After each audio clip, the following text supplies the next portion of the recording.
warahmatullahi wabarakatuh. Saya mahasiswa Universitas Islam Negeri Raden Patah Palembang, program studi S1 Pendidikan Matematika.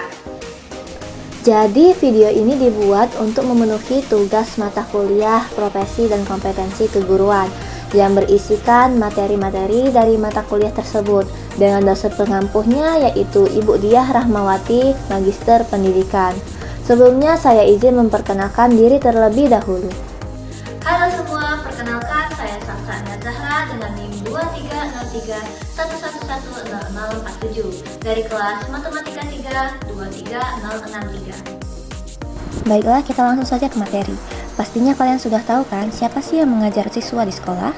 Ya, guru adalah orang dewasa yang secara sadar bertanggung jawab dalam mendidik, mengajar, dan membimbing. Guru juga orang yang memiliki kemampuan merancang program pembelajaran, serta mampu menata dan mengelola kelas agar peserta didik dapat belajar. Nah, dari sini kita bisa tahu ternyata guru itu merupakan profesi mengajar. Nah, profesi mengajar itu adalah suatu jabatan yang mempunyai kekhususan, yakni memerlukan kelengkapan mengajar dan keterampilan yang menggambarkan bahwa seseorang itu melakukan tugas mengajar dan membimbing kepada para peserta didik. Nah, profesi mengajar ini juga harus dilakukan dengan profesional. Profesional ini adalah yang ahli dalam tugas mendidik, memiliki otonomi dan rasa tanggung jawab, dan memiliki rasa kesejawatan. Jadi, syarat-syarat profesi itu apa saja sih?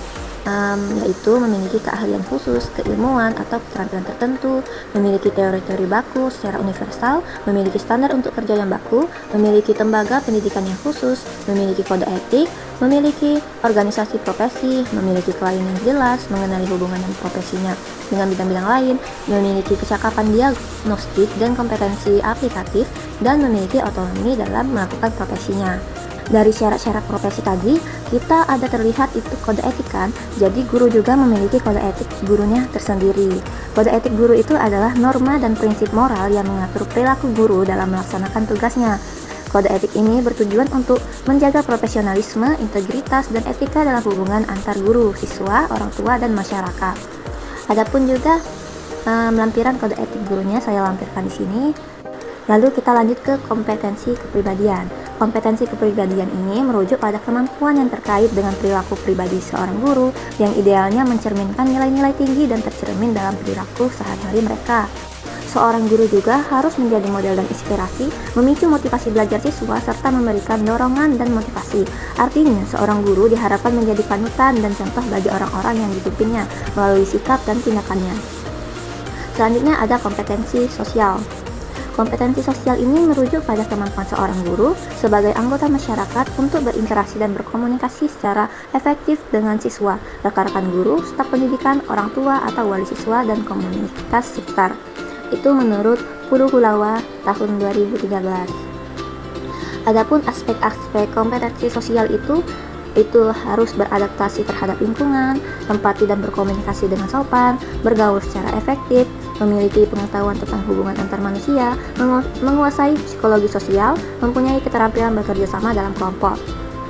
Selain itu juga ada kompetensi profesional. Nah, dalam Peraturan Pemerintah Republik Indonesia Nomor 32 Tahun 2013 tentang perubahan atas Peraturan Pemerintah Nomor 19 Tahun 2005 tentang Standar Nasional Pendidikan pada pasal 28 ayat 3 berbunyi, yang dimaksud dengan kompetensi profesional adalah kemampuan penguasaan materi pembelajaran secara luas dan mendalam yang memungkinkannya membimbing peserta didik memenuhi standar kompetensi yang ditetapkan dalam Standar Nasional Pendidikan.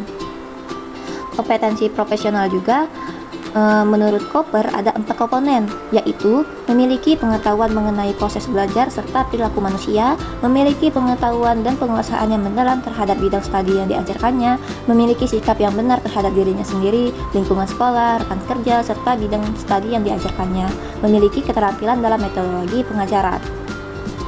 Adalah satu lagi kompetensi, yaitu kompetensi pedagogi. Kompetensi pedagogi ini menurut Mulyasat dalam Standar Nasional Pendidikan penjelasan pasal 28 ayat 3 butir A menjelaskan bahwa kompetensi pedagogik adalah kemampuan dalam mengelola pembelajaran siswa yang mencakup pemahaman terhadap siswa, perencanaan dan pelaksanaan pembelajaran, evaluasi hasil belajar, dan pengembangan siswa untuk mengaktualisasi berbagai potensi yang mereka miliki.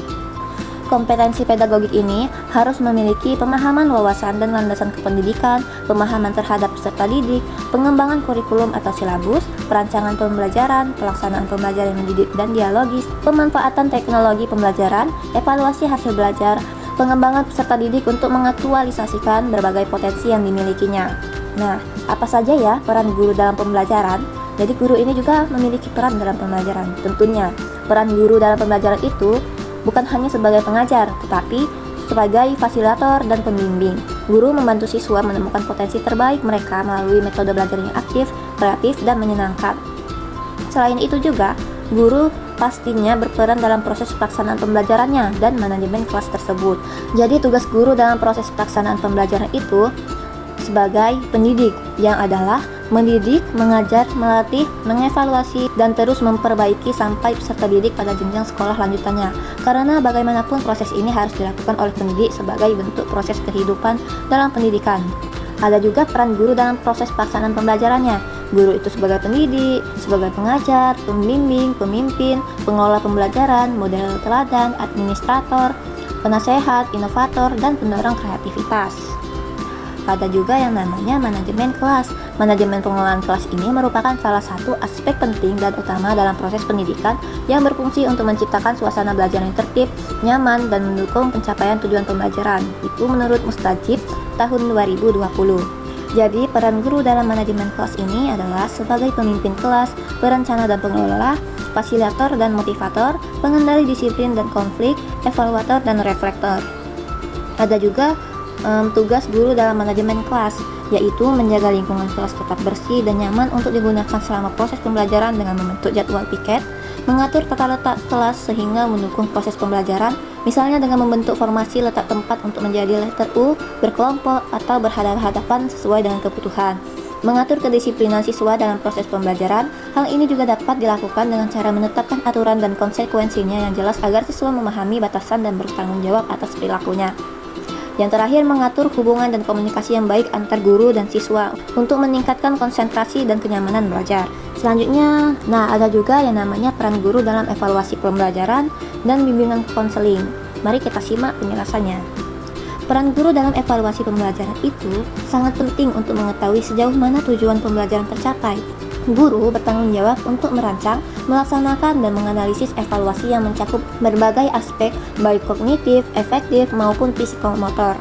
Evaluasi ini tidak hanya berfungsi untuk mengukur keberhasilan siswa, tetapi juga sebagai alat untuk meningkatkan kualitas pembelajaran, memperbaiki metode pengajaran, serta memberikan umpan balik yang konstruktif kepada siswa. Nah, fungsi dari evaluasi pembelajaran ini sebagai pengembangan bagi guru tersebut dan akreditas sekolah ataupun guru tersebut. Ada juga peran guru dalam bimbingan konseling. Nah, guru memiliki peran penting dalam bimbingan dan konseling, yaitu membantu siswa mengatasi masalah belajar, perkembangan emosional, sosial, dan perencanaan karir. Selain sebagai pengajar, guru juga menjadi pendengar yang baik, memberi arahan, dan menciptakan suasana aman bagi siswa untuk berbagi. Meskipun bukan konselor profesional, guru dapat melakukan bimbingan dasar dan merujuk siswa ke pihak ahli jika diperlukan, sehingga perkembangan siswa bisa berjalan optimal secara menyeluruh.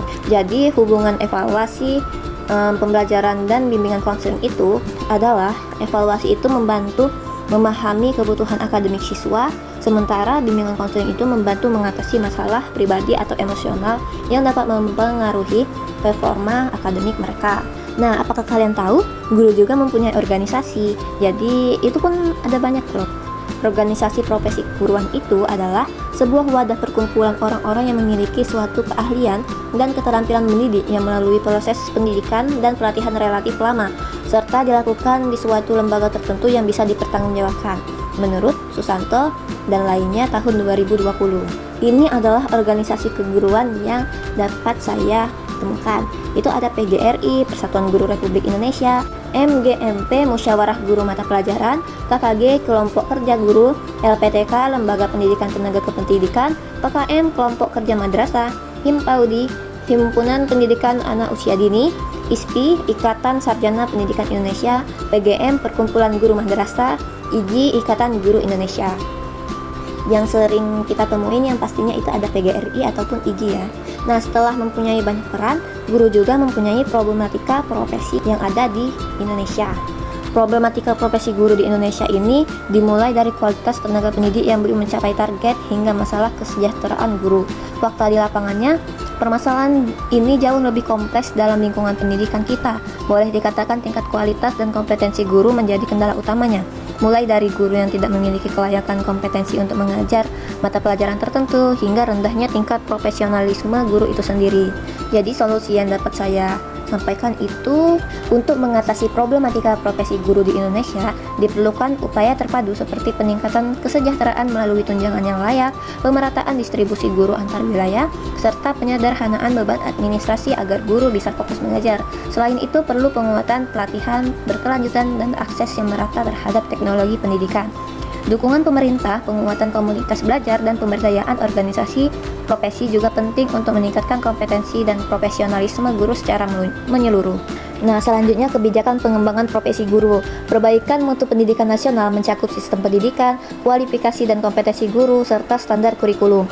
Undang-Undang Nomor 14 Tahun 2005 Pasal 8 menyatakan bahwa guru wajib memiliki kualifikasi akademik, kompetensi, sertifikat pendidik, sehat jasmani dan rohani, serta mampu mewujudkan tujuan pendidikan. Sesuai Pasal 10 UU GD dan Pasal 28 PP Nomor 19 Tahun 2005, kompetensi guru meliputi kompetensi pedagogi, kepribadian, profesional, dan sosial seperti yang saya jelaskan tadi. UU GD juga mengatur aspek lain yang penting bagi peningkatan kualitas dan kesejahteraan guru. Pemerintah ini mendukung pengembangan profesi melalui program seperti Guru Penggerak, PPG, dan platform Merdeka Mengajar. Program ini bertujuan agar guru menjadi pembelajar sepanjang hayat. Selanjutnya itu ada profesionalisme guru dalam perspektif Islam. Nah, dalam perspektif Islam, pendidik atau guru akan berhasil bila menjalankan tugas dengan baik, memiliki pemikiran kreatif dan terpadu, serta mempunyai kompetensi profesionalisme yang religius. Menurut Sulani, agar tujuan pendidikan itu tercapai, seorang guru harus memiliki syarat-syarat pokoknya, yaitu syarat-syarat syahsiah atau yang memiliki kepribadian yang diandalkan, syarat ilmiah yang memiliki pengetahuan yang mumpuni, syarat idafiyah yang mengetahui, menghayati, dan menyelami manusia yang dihadapinya sehingga dapat menyatukan dirinya untuk membawa anak didik menuju tujuan yang ditetapkan. Nah, ada juga syarat profesionalisme guru dalam perspektif Islam, yaitu kita harus bertakwa, berilmu, pengetahuan luas, berlaku adil, berwibawa, ikhlas, mempunyai tujuan yang robani, mampu merencanakan dan melaksanakan evaluasi pembelajaran, menguasai bidang yang ditekuni. Kompetensi guru di era revolusi industri 4.0. Revolusi industri 4.0 membawakan banyak perubahan dalam dunia pendidikan. Guru dituntut untuk tidak hanya menguasai kompetensi dasar sebagai pendidik, tetapi juga mampu mengikuti perkembangan teknologi yang sangat cepat. Dalam era ini, guru perlu memiliki 6 kompetensi yang penting, yaitu kemampuan berpikir kritis dan memecahkan masalah, komunikasi dan kolaborasi, kreativitas dan inovasi, literasi teknologi dan informasi, pembelajaran yang kontekstual, kemampuan memahami dan memanfaatkan media informasi secara bijak. Di tengah kemajuan teknologi yang luar biasa ini, peran guru tetap tidak tergantikan, terutama dalam membentuk karakter, menanamkan nilai-nilai, dan memberikan bimbingan emosional serta sosial kepada siswa. Menghadapi tantangan zaman, guru juga perlu menjadi fasilitator yang aktif, inspiratif, dan kreatif dalam pembelajaran. Baiklah, mungkin itu saja yang dapat saya jelaskan. Jadi, kesimpulannya ini, profesi keguruan merupakan panggilan mulia yang menuntut kompetensi, integritas, dan dedikasi tinggi. Seorang guru tidak hanya berperan sebagai pengajar, tetapi juga pembimbing, motivator, dan teladan bagi siswa. Untuk menjalankan peran tersebut, guru harus memenuhi syarat profesional, menguasai 4 kompetensi utama, yaitu kepribadian, sosial, profesionalisme, dan pedagogi, serta menjunjung tinggi kode etik profesi.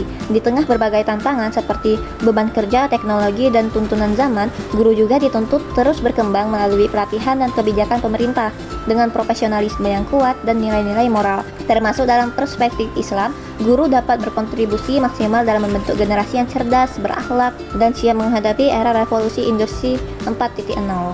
Baiklah, mungkin itu saja video dari saya.